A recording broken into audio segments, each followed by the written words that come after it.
Welcome back to Audacious Vybe. My name is Pastor Titus. I am seated with my friend MUMBI, works for DTM and Associates, yeah, as an operations manager. Karibu sana. Although you Thank should you. be saying Karibu, we already said Karibu. But right now we want to get to talking about kingdom business because you are in a space where you are doing business. Your business involves money, sometimes a lot of money. So now one of the questions I want to start with is that as Christians, what is your perspective? Do we carry God to our Monday to Friday 8 to 5? Or do we find God on Sunday only? What do you think?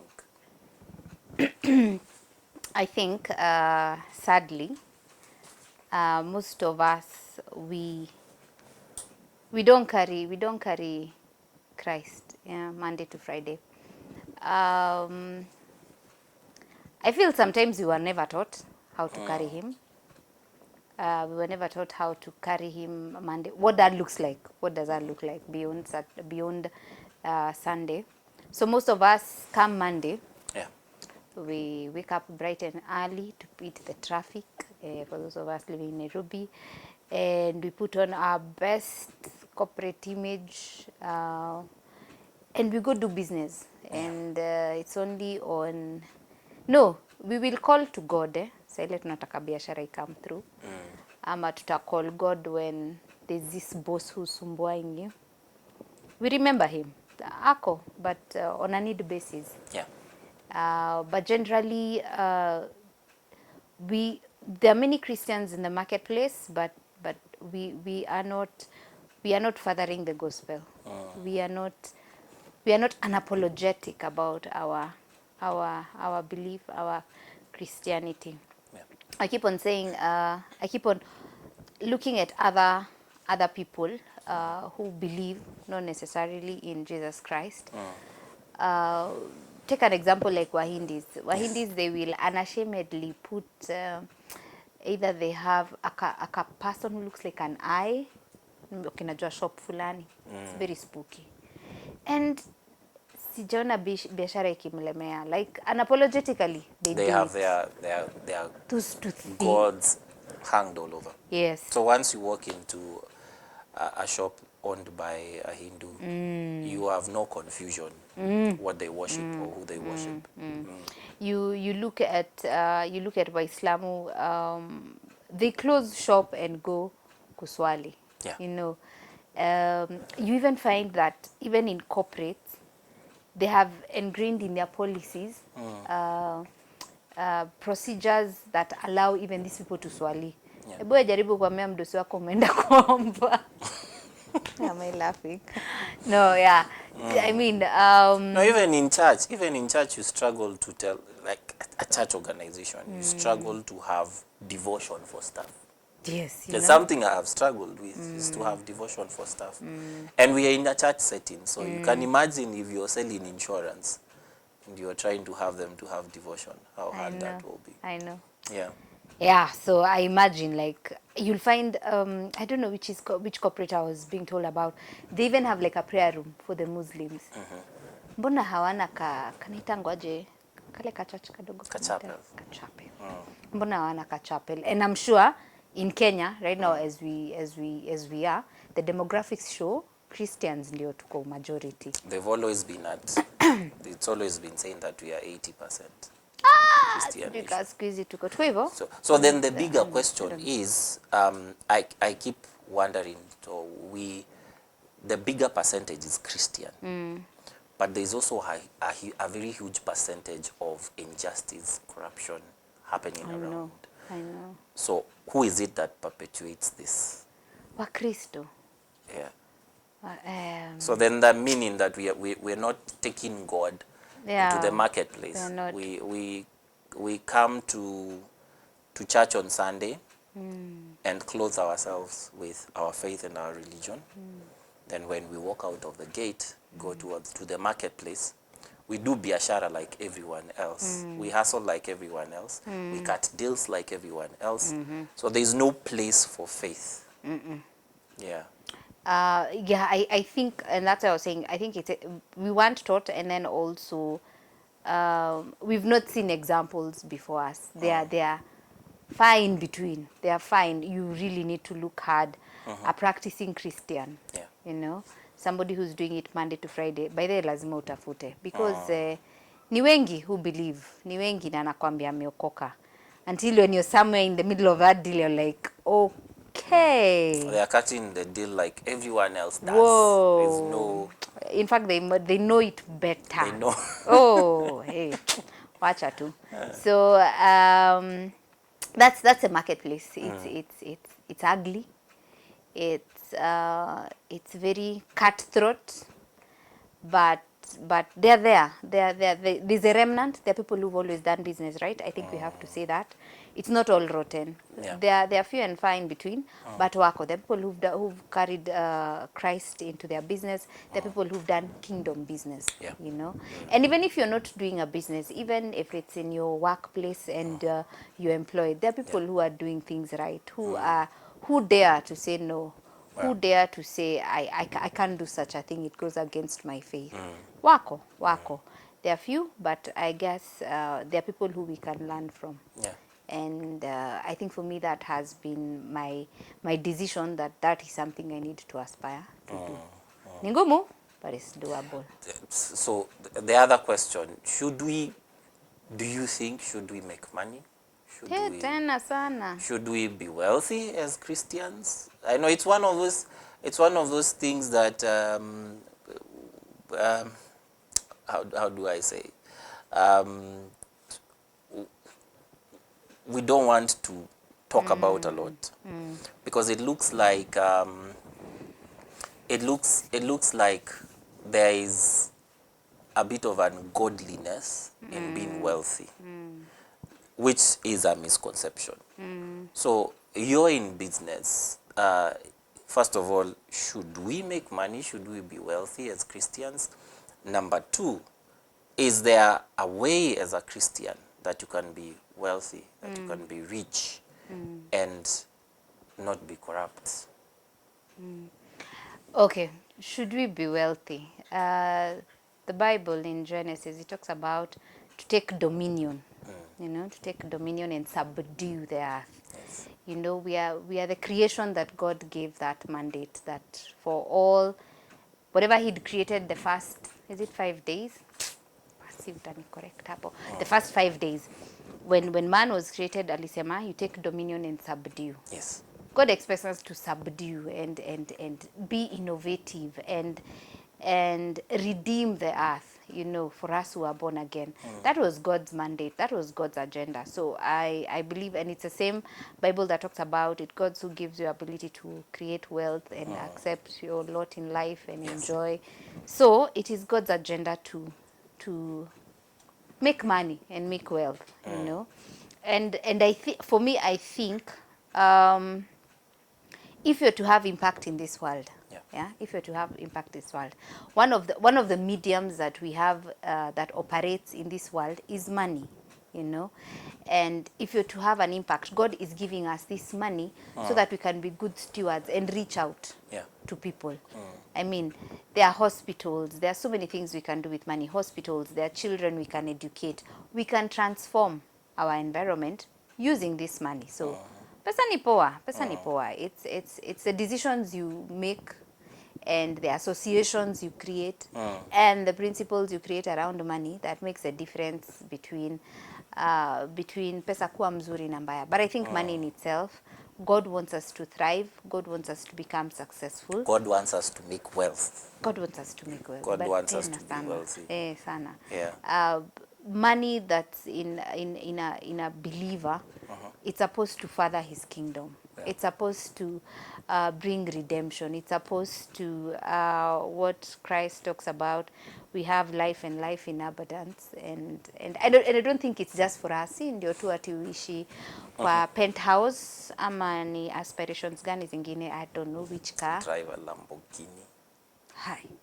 huko Kenya, kwa hii barabara yetu hiyo at moja 60 tu. kph a car designed, I don't even know how many kph it's supposed to do, but yes, it's not even just about that, it's so much bigger than that, and that's why God would like us to make that money, that we may be a light to this world. So yes, one, should we make wealth? Yes, Definitely. yes, definitely. We agree on that. Definitely, that one I agree. The other thing you've asked was, what was the other thing? The other thing is we should be wealthy, we should make wealth, we should be rich, and there's nothing wrong with money. Pesa mzuri, watu ndio wabaya. Someone said that. Pesa ni nzuri, watu ndio wabaya. But then as a Christian, the systems of the world is something that I taught. You can check it out on our YouTube channel. It's called Systems.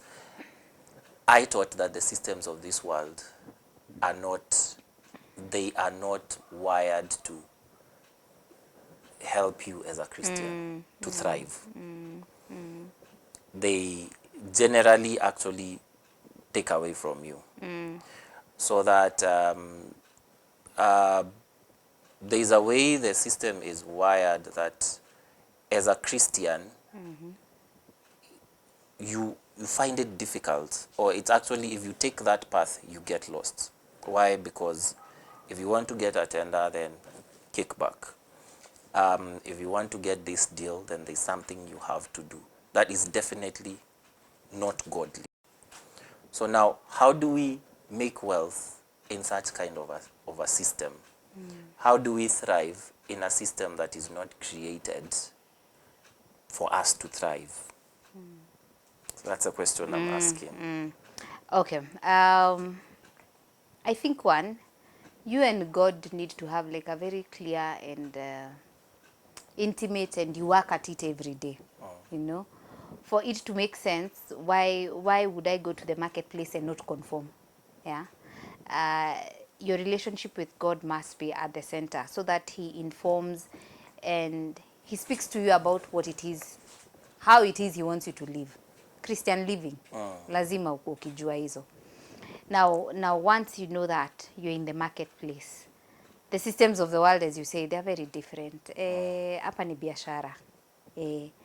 Entrepreneurs wako, and they know how to cut those deals better than you'll ever learn. You know, and people at whatever costs, they're getting things done. So how do you thrive? I think the first thing you first need to realize is that you will probably take a slower pace than them, and that needs to be okay. You need to be contentment ya kujua your pace will be slower, because one, kuna jobs tu by the utamiss. Kuna jobs utamiss, wacha tu tuseme ukweli, kuna jobs utamiss. There are certain critical jobs that, or even people that you will have a fallout with, and so your pace of acquiring that wealth takes longer. But the beauty of it is that God is always there holding your hand. The beauty is, for a while you'll feel like you're lost, uko peke yako, but if you're consistent and you're putting at it every day, then God will be there to uphold you. It will take longer. When other people are prospering and getting wealth in 2 years, yako pengine in 8 years.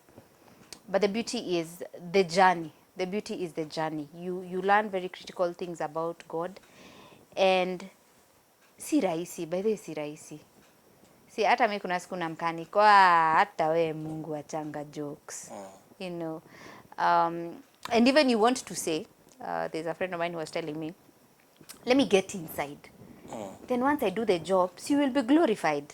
Uone inakumekia sense. Yeah? Like, so when I'm outside here, how will you be glorified? Allow me to get that job, then I will show excellence. I will show it's possible to deliver work. I will do amazing things. Si ile tunaambiangwa barabara ilikuwa painted, but uko hii paint imetoka within a month. Like, I will do excellent. A thorough job. Yes. Then they can call me back, but I'll still give them something so that I be able to get my foot inside. There are all those people who have those schools of thought. So it's an everyday journey of surrender, of yielding, but it is possible. This, as you say, the market forces are very different. The market we operate and the systems of the world, but God ametupe reassurances that He came in that we may have life abundantly. And as much as it's a fallen world, because that is why those systems are different, because it's a fallen world, but He said He's here so that we can, He's using us so that we can be used as vessels to redeem. Yeah. So it's not, it might look like they have the upper hand, but imagine they don't. Yeah. You just need a little bit kaimani kadogo. Then kesho yake hata kama umepigwa aje, like haya God wacha tuende with the little faith I have. And I think that's the victory. It's a small victory. It's not the huge, not the huge ones. So yeah, it's possible. It's possible to do. It's a tough choice. You will lose jobs. You will lose relationships. You will feel like you're not ahead of the pack or that kind of a thing. But with perseverance, it comes. But ni ngumu. Mimi nitasema ni ngumu, but it can be done. I hear you saying for someone who wants to do kingdom business, they have to be content with building their wealth bit by bit, Brick by brick. brick by brick, Brick by brick. the brick mortar system, I pole know. pole like that. Is it something you think we need to teach in church? Because for me, I hear pastors, and I myself also do that. I pray for people and I tell them, go prosper. Go and Subdue. subdue and go. But then when they go there, they go and find that, these systems are totally opposite of what I believe in as a Christian. And no wonder when people go out there to do business, they are not very confident to say that my name is so and so and I am a Christian or I am a born again Christian. It's almost saying, don't give me that tender. Once you say that. How has it been for you letting business go, losing business because you're a born again Christian? Now, it's been tough, but I must say, you see, I told you when we started off that I'm running a family business. Yes. And my dad is still there. So, I mean, he still calls the shot. So even if I don't have carte blanche, they need to dispute jobs, So of course there's still some where he'll take because he's the one who's calling the shots. But yes, have we lost certain jobs? Yes, we have, because it was my call, and the client felt that I am not acting in his best interest, Or alternatively, what I have for this season is my dad knows there are certain things I don't do. I don't do those negotiations for bribes, those kind of things. We deal a lot with KRA. So he knows me. I will do my homework. I will do whatever needs to be done. That's clear to establish what is the correct position. Now, beyond that, if the client feels no, there is more you can do for me, then he steps in. He steps in. But I remember there's a case I was handling last year, and at least it was a breath of fresh air, because yes, it's at that point we have done our homework. The client had a case, and in one of those cases, the burden of proof is on you to prove that that tax liability is not correct. And you do your homework, you do your computations, and you have back and forth with KRA. And you agree, this is the bottom line, these are the findings, this is the liability. Of course, the client, Wakenya ni wale, hawataki kulipa ushuru. Yeah. So, and they disputed, they wanted, could you negotiate? Those words, you normally know what they mean. So, of course, my dad stepped in. And I remember the client, as much as they went that direction.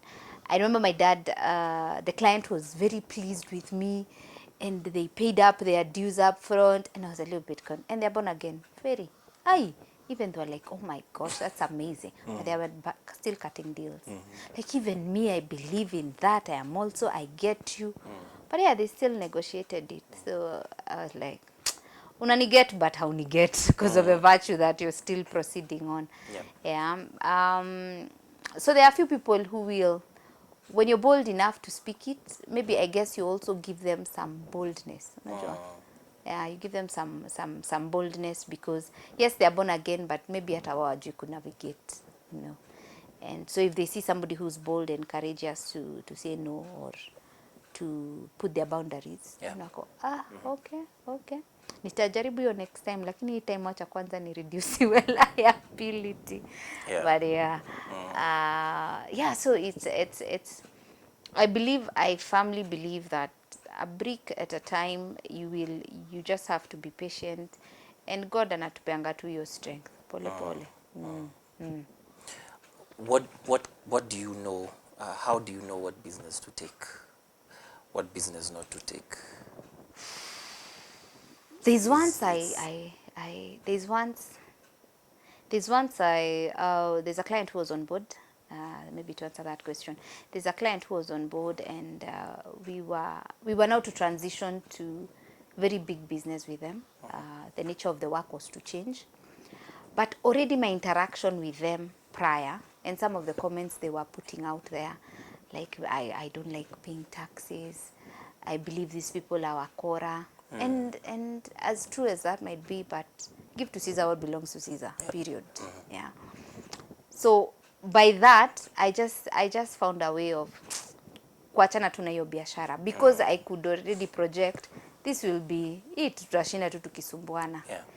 And the beauty is, because that was a client I was in direct contact with, and it was my account, I could easily terminate it. So how do I, if I pick up in your conversations that you have no desire to comply, because I'm in a compliance business. Yes. Yeah. If you have no desire to comply, you don't, your conversation is not how can I ensure that I'm benefiting the most from whatever the government has put in place to limit my tax liability, which those platforms and provisions are there, but you need to know them. If that's not the conversation, your conversation is bottom line, I'm not paying. Yes. Then it will be at whole order. So I think it depends on the conversations. It depends what are your needs. If your need is not compliance, it's just about the bottom line, I need to pay zero. Yes. Then yeah, we are not in the same business or in the same path. So that one I let it go. Talk to me about kingdom business and purpose. Am I the right person? And especially for you. No, I think you're the right person, because I think it's, even if you don't have an upfront answer, maybe it's a question you've battled. You said something very interesting when you were talking earlier. You said one of the questions when you're raising your daughter, one of the questions Maya constantly asks is, okay, so you're going to the office. Yes. What do you do? I'm an auditor or I'm an accountant. And then she asks you, why? So why are you going there? Yeah. So Yeah. is that a question you've been able to answer? Not for yourself? Conclusively, but I think kingdom business and purpose has been a journey for me, and more so because remember I said I have taken over family business. Okay, so it's been a question of have I taken over, and am I propagating my dad's vision, purpose? Is it my own? Have I bought into this, or am I just carrying forth somebody else's agenda? You know, have I figured out what is my purpose in taking over? As I stand on his shoulders and move forward, have I figured out what that looks like for me outside him? Is his purpose your purpose? Exactly, as well? Yes. exactly. Yeah. So those are questions definitely nimejiuliza. Nisikue niko kwa hii space kwa sababu nilipata, and it's the only natural progression of life, Yeah. you know. Because I believe even when you take over something, there is the life you bring to it. There is the purpose and the skill sets that you bring to it, but you really need to be very alive to it so that you know what is the direction that you're taking it. So that has been a question, and as I said, Maya asking me that question, hata mimi I think nimeketi nikajiuliza why. So I had the privilege of last year undertaking a program, an entrepreneurial program called Synapis. Now, why Synapis was very interesting for me, and which I don't think when I came across it, I had that in mind. Yeah. Ati itajibu maswali. I was just thinking, entrepreneurial class ingine. But anyway, when I was told it talks about how to do business as a Christian, I'm like, okay, I'm listening. So I did the class, and they talk about kingdom business. As much as they give you entrepreneurial skills as an entrepreneur, the kingdom business, I think for me that was a selling point. And even seeing how it has been delivered. Yeah. Yeah.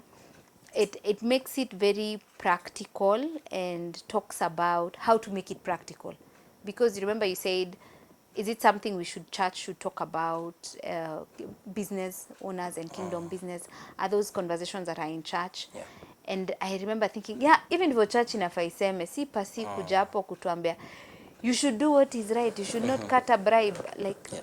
Like when you have an entrepreneurial who's walked that journey, and the way the book has been done, it synthesizes it, inakuonesha practically inamaanisha nini.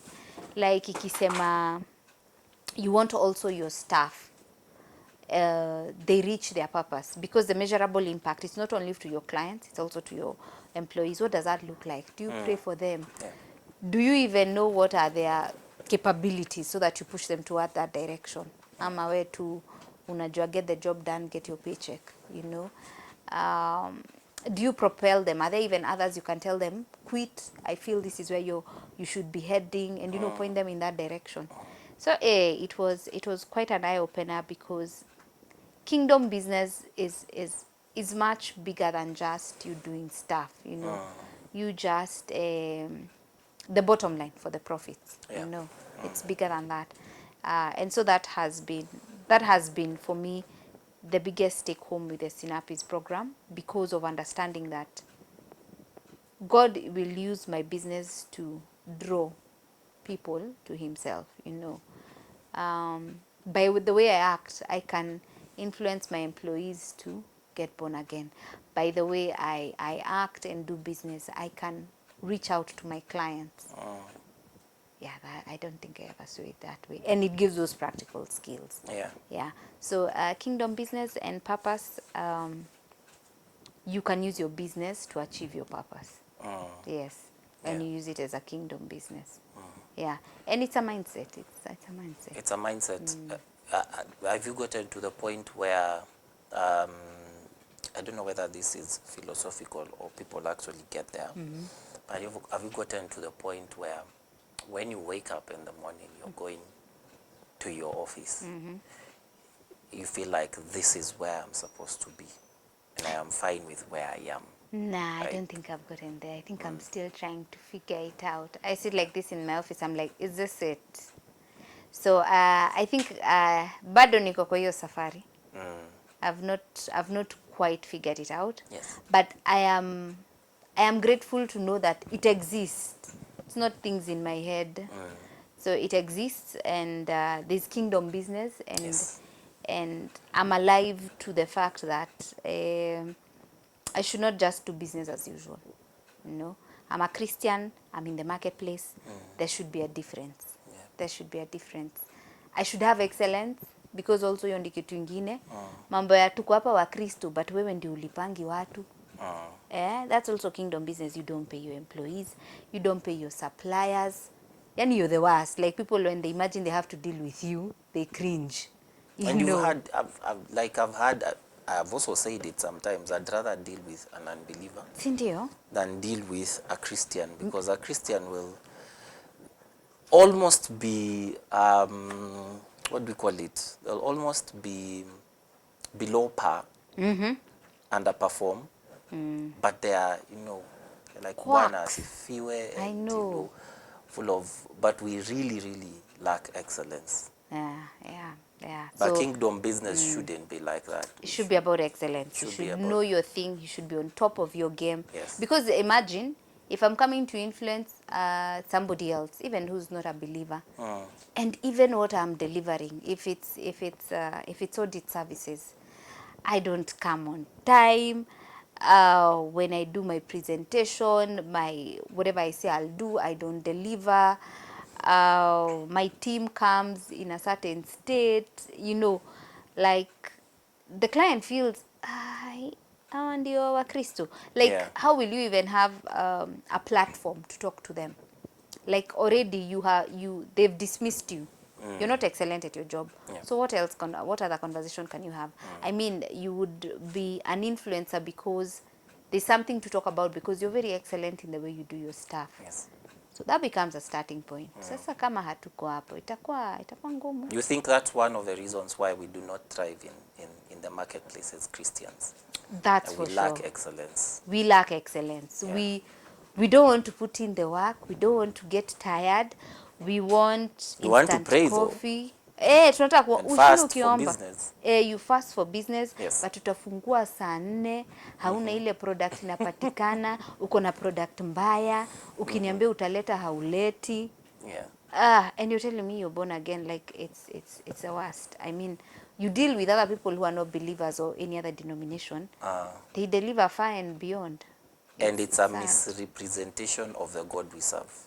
I know, Because Yeah. he's not like that. He's very excellent. He's very excellent, but when we get to do business ourselves and in the marketplace, we are doing, we are doing something totally different, and we are not, we are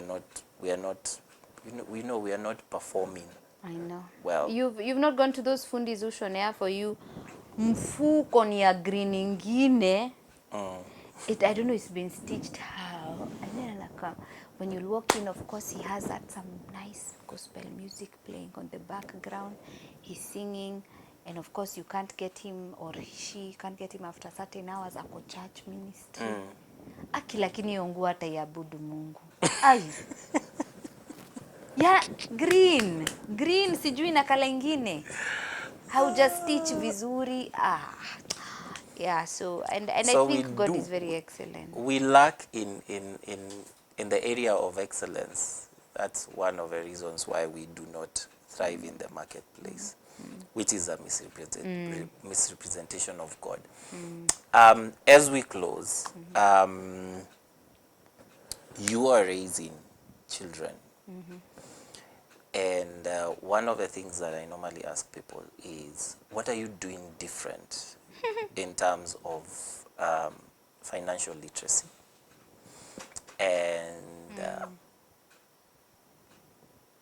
and teaching your children how to grow wealth as they are right now? Because for us, our parents were interested in us going to school and getting an education. If there is anything, I don't know about your parents, but my parents didn't invest a lot in teaching me financial literacy and all. What are you doing differently? Because you are running family business. It looks like it is the intention of your father that this thing is a family thing. So what are you doing differently now for your children? I think the one thing I want to... And as a Christian. As a Christian. To add that. As a Yes, Christian. yes. So I think one of the things I want to teach Maya and Gakundi, number one is identity, Identity in the sense of equip them with skills to know that they can be whatever they want to be in the context of what is right. Yeah, they can be whatever they want to be if they put their mind to it, if they put their work at it, and the discipline. Yes. Yeah, they just need to know that. Sometimes I remember growing up, just as you said, our parents, I guess they didn't know any better. We can't blame them. But I remember my mom asking me what I want to be when we grow up. Number one, hakukuwa na options mingi hivyo. So it's either uko lawyer, doctor, you work engineer. in the bank. Kulikuwa na bank hizo times? Of course there were banks. Kwani when were you born, Mumbi? Surely. Mimi nimezaliwa a while back. So there were the big five. The big five. Yeah, there are the big five. There's law, there's medicine, there's architecture, engineering, and there's the banking sector. Those are the five. I mean, so mimi nilikuwa manager. The teaching na karao unajua like una ambition maisha. So what was I saying? So I think I said I wanted to be a manager. And I remember my mom asking me, manager wa nini wa bar? I'll never forget that. So I just feel like I just feel up. They didn't know any better. I don't blame them. But if I was given a blank slate, you can be whatever you want to be, you know. And it doesn't matter whether you want to be a teacher. It doesn't matter whether you want to be a tailor. You just need to be very excellent at it. Yes. And I think that would open the world. Possibilities would be limitless. Yeah. But I think we never got that affirmation from our parents. So I think the first thing is just that identity of knowing you can be whatever, you're your own master of your destiny, of course informed by God, and with a very grounded foundation in Christ. Yes. Na lazima aione kwangu, si kumwambia tu. Lazima. And I think when Maya started asking me why, it was important for me to know my why. Because when she looks at me, she needs to see it in me, not just because I tell her. It needs to be very clear. In terms of financial skills and literacy, I think at the moment they're still very young. It's I don't know. We've not figured out how to do it. Do they know money though? They know money. They know money. They know that this is 10 bob, this is 20. But now I think they only know money that is from my past, and they give Nduko. Nduko is our help. Yes. Because I think every time when I come in the evening, she's a day bag. Every time I come in the evening, if I'm running late, I have to give her fare so that she can catch a motorbike wherever she's going. So they always take money. I find that she was given money.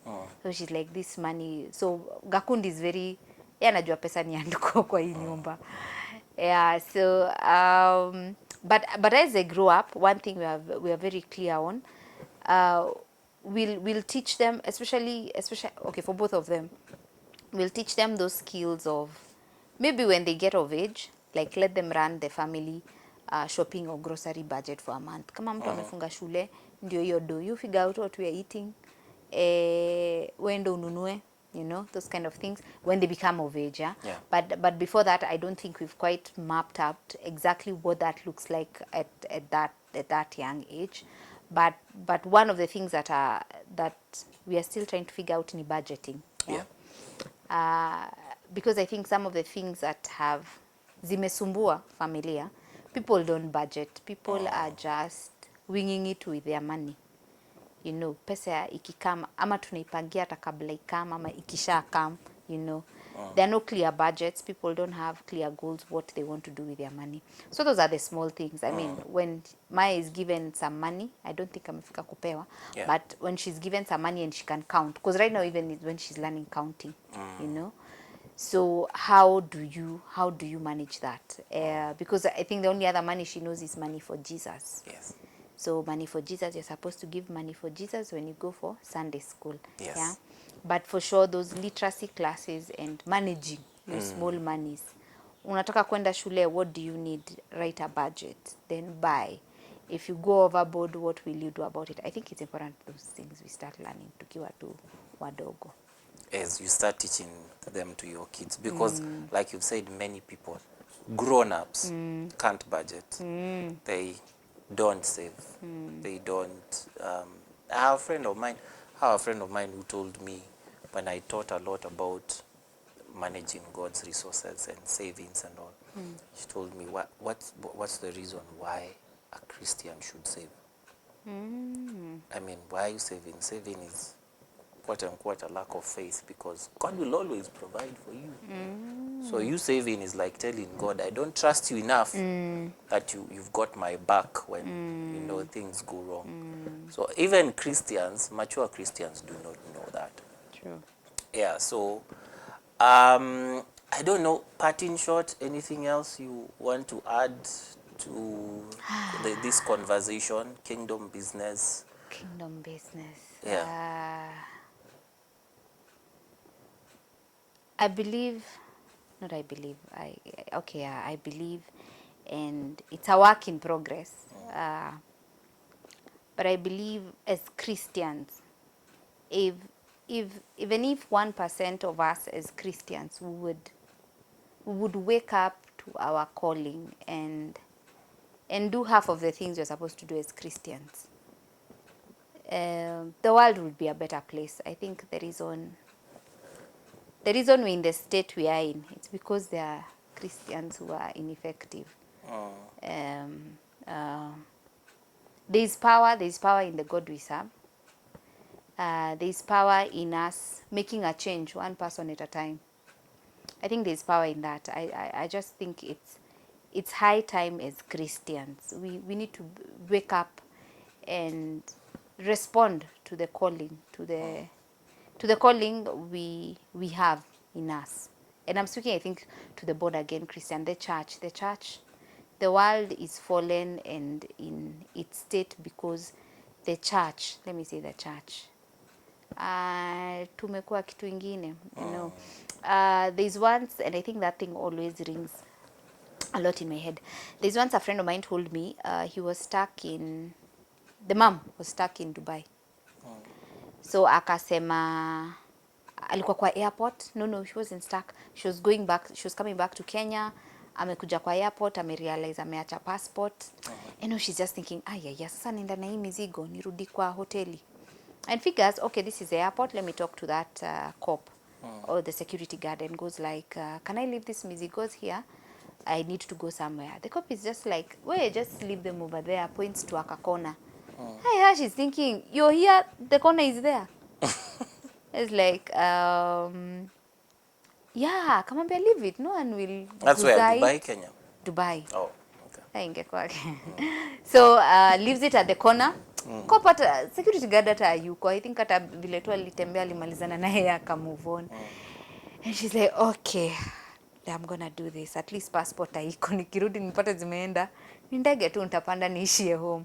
So she leaves her stuff, and the guard told her one thing. So I'm like, hey, akamwambia there are no Christians here, leave it there, it's fine.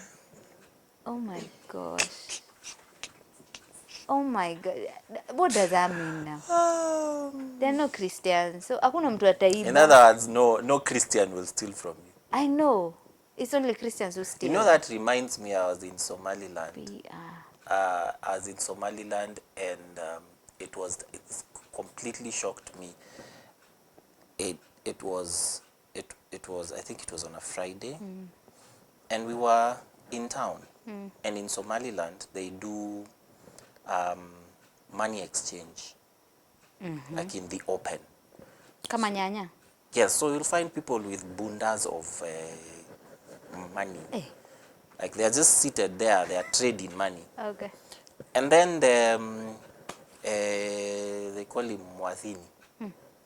That one, for the one who make the call for prayer. Okay. He made the call for prayer. You know, everyone stands up, leaves everything as it is, and goes to the mosque. Leaves money? Yes. Not just money. Thousands and thousands of money. I stood as looking around and wondering, okay, are these people serious? Because you can't do that. And no one will touch that money, by the way. They will go, they will worship, they will come back and continue with business. And they don't even bother to count what they left.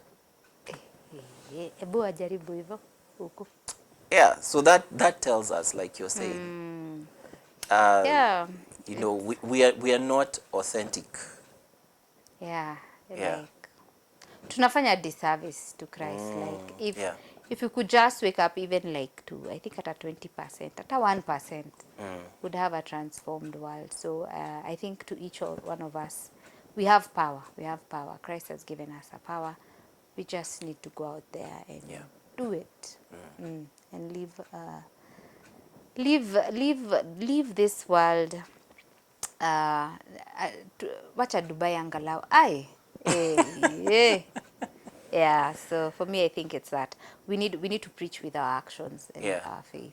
Yes. It can't just be lip service, And especially in the marketplace. and especially in the marketplace. Awesome. Thank you so much, Mumbi, for talking to us. Remember, Mumbi works for DTM and Associates. If you need auditing, if you need services that have to do with auditing, she will do a good job for you. Walk into our office, mention Audacious Vybe, or mention my name. She will do a good job for you, and she will ensure that it is done excellently, because she's a born-again Christian who believes that the work of God, that her job is kingdom business. Thank you so much for listening to us and watching Audacious Vybe this day. Remember, we are about bold, authentic, and godly conversations that talk to you as a young professional in the market field and wherever it is that you are. Subscribe to our YouTube channel, Audacious Vybe. Follow us on Facebook at Audacious Influencers, and God will bless you so much. Till next time, I am Pastor Titus. Barikiwe sana.